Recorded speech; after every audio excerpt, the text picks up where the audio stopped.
Raise the darkness, Jackie.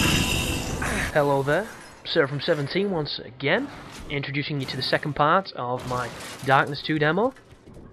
So if you're just joining me and you've not seen the previous video, this has been played on Dawn difficulty, in the hardest difficulty on the game in preparation for the guide I'm going to be making on the 7th of February.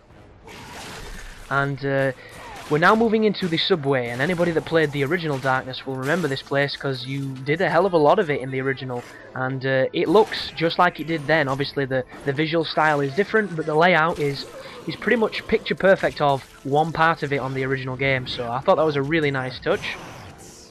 But there's a lot more lights in this, so you're going to need to shoot a few more of them out, and I would only shoot the ones that are going to impede your progress when it comes to the action.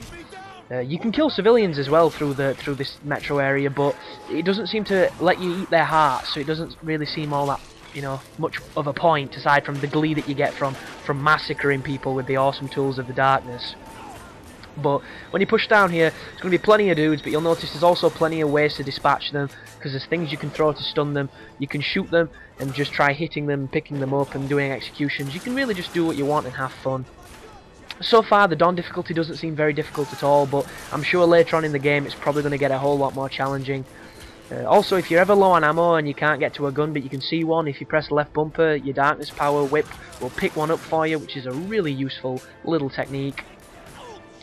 But just keep ploughing forward and just enjoying yourself.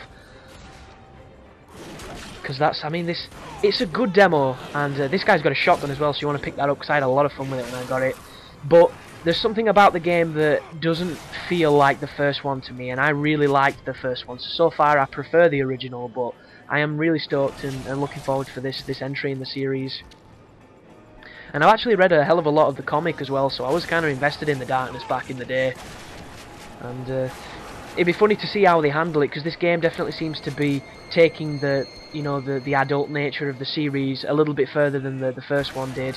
Because the first one had the violence and it had, the flirtiness of the main character and the cursing and the crime lord aspect, but it just makes me wonder if it's going to go down some of the dark avenues that the comics did, because, like, in the comics, Jackie was a complete and utter womanizer. He was flirting with anything that moved, but when he got the Darkness, there was a clause with it that came in the form of, if he had sex, he would actually transfer on the Darkness powers. So you had this massive, testosterone, flirty, kind of Casanova character who couldn't do the one thing that he used to love doing because it would kill him, effectively, and he would lose the Darkness powers.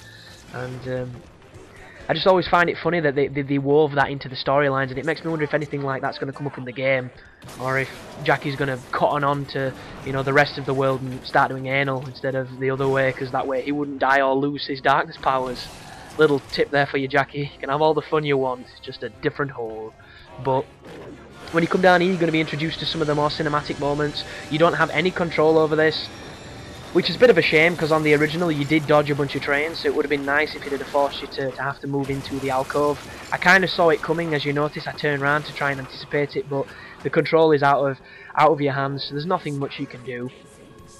But pushing forward with this awesome shotgun, this shotgun is really, really powerful, and it's got some pretty good range as well.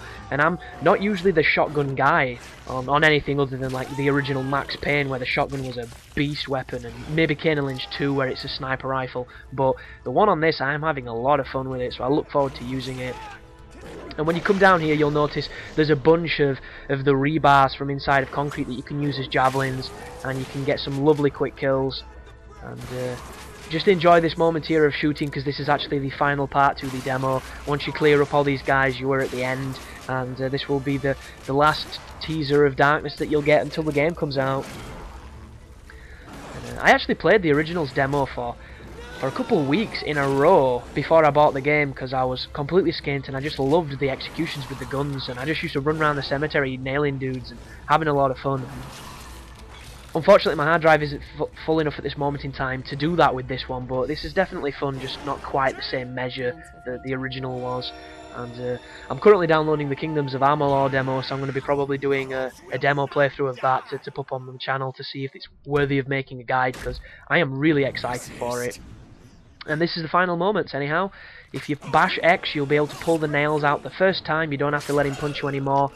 And when you get the revolver, don't bother aiming with it, because I've actually missed and you do die. If this guy hits you with that weapon, it will kill you and you'll have to do that moment again. As soon as you shoot the light, it's the end of the demo. There's just the cutscene that leads you out. But I'm not going to have that here. So thanks for watching, guys, and you take care now.